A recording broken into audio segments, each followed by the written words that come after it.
안녕하세요. 3월 10일 금요일의 블록체인 투데이입니다. 오늘 우리 시장에 전해진 주요 이슈들 함께 확인해 보겠습니다. 먼저 글로벌 주요 이슈부터 확인해 보시죠.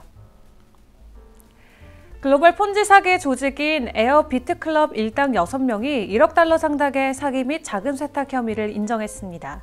에어비트클럽은 미국과 아시아, 라틴 아메리카, 동유럽 지역을 기반으로 하는 글로벌 폰지 사기 조직으로 비트코인 채굴을 통해 수익을 창출할 수 있다며 멤버십에 투자하도록 유도해서 자금을 편취했는데요. 피해자들은 사기꾼 일당이 만들어둔 사이트에서 잔액을 확인할 수 있었지만 이는 가짜였으며 자금을 인출할 수 없었습니다. 검찰에 따르면 편취한 자금은 사기꾼 일당의 차량과 사치품, 주택 구매 등에 사용됐는데 검찰은 최대 70년형이 선고될 수 있을 것으로 보며 유죄 판결 후 피고인들에게서 총 1억 달러 상당의 달러와 비트코인, 또 부동산 등이 몰수될 예정이라고 합니다. 실버게이트 캐피털이 산하 실버게이트 은행의 운영을 종료하고 자발적 청산 절차에 들어간다고 밝혔습니다. 이에 대해 실버게이트 측은 최근 시장과 규제 상황 등을 고려했을 때 우리는 실버게이트 은행 운영을 중단하고 자발적으로 청산하는 것이 가장 최선의 길이라고 판단했는데요. 청산 계획에는 실버게이트 은행 예금도 모두 고객에게 상환한다는 내용도 포함되어 있다고 설명했습니다.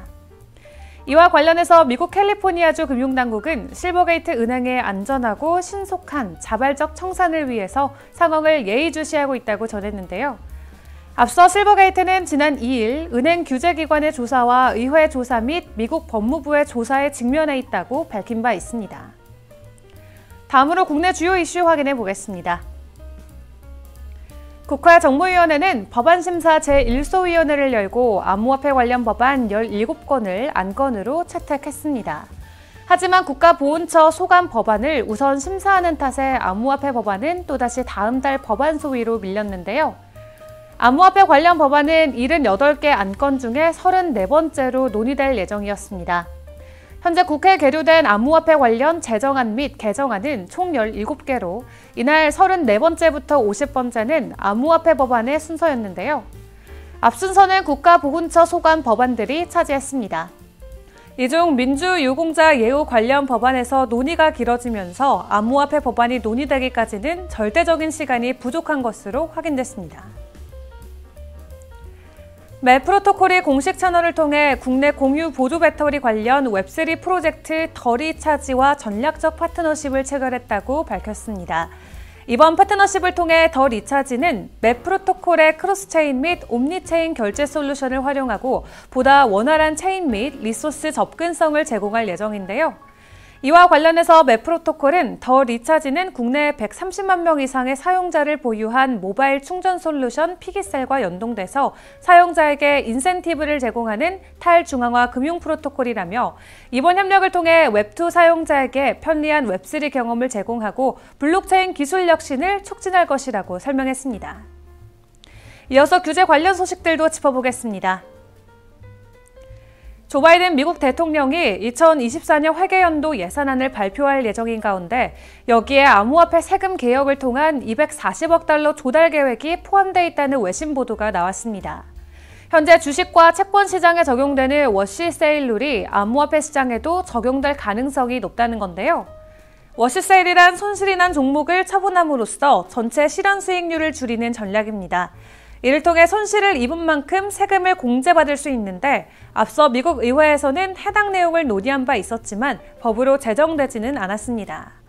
다만 외신은 예산안 처리가 하원 공화당의 손에 달린 만큼 바이든 대통령의 예산안이 원안대로 통과되기는 어려울 것으로 보인다고 설명했습니다.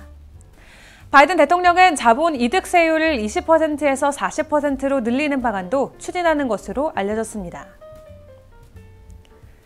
영국 금융감독청 CEO 니크 힐 라티가 재무위원회 청문회에 참석해 암호화폐 투자자를 손실로부터 보호할 수 있는 프레임워크를 만들 수 없다고 전했습니다.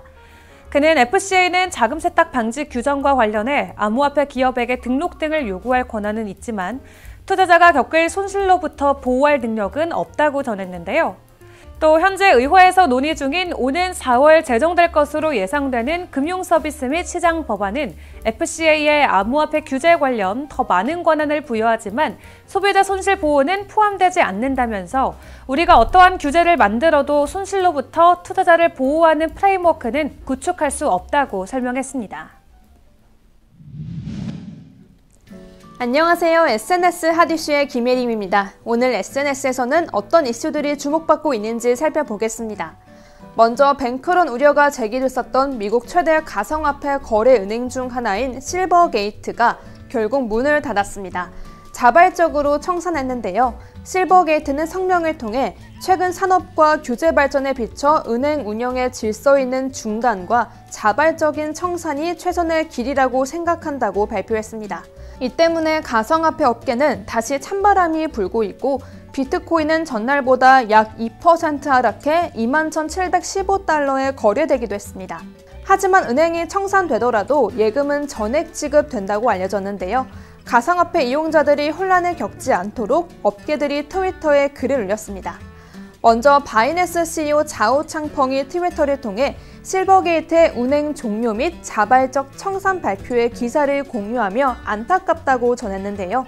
이어 하지만 실버게이트가 이용자들을 보호하기 위해 예금액을 전부 돌려줄 것으로 보인다며 바이낸스는 이번 실버게이트 사태와 관련해 손실이 없다, 자금들은 SAFU에 있다고 밝혔습니다. 팍소스 또한 공식 트위터를 통해 실버게이트 은행과 관련된 익스포저가 없다, 지난주에 실버게이트와의 거래를 중단했다고 설명했는데요. 팍소스는 규제되고 있는 기관으로서 고객들의 자금을 보호하는 데 집중하고 있다고 전하기도 했습니다. 다음 SNS 소식입니다.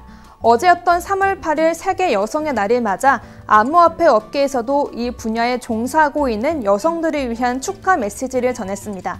대표적인 예시로 바이낸스의 CEO 트위터를 볼 텐데요.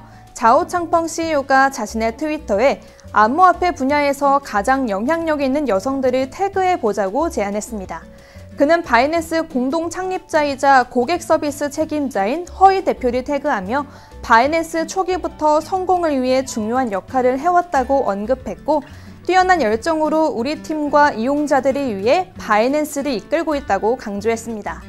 또한 그녀는 진정한 바이낸시안이며 암호화폐 산업을 위해 우리가 더 나은 미래를 구축할 수 있도록 격려한다고 자랑스럽게 말했는데요.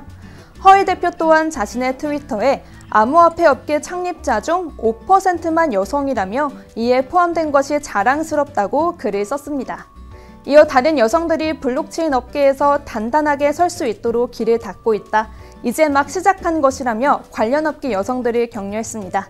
블록체인과 암호화폐 분야가 점점 성장하면서 여성 직원들과 여성 창업자의 비율이 증가하기를 기대해 보겠습니다. 지금까지 SNS 핫이슈의 김예림이었습니다.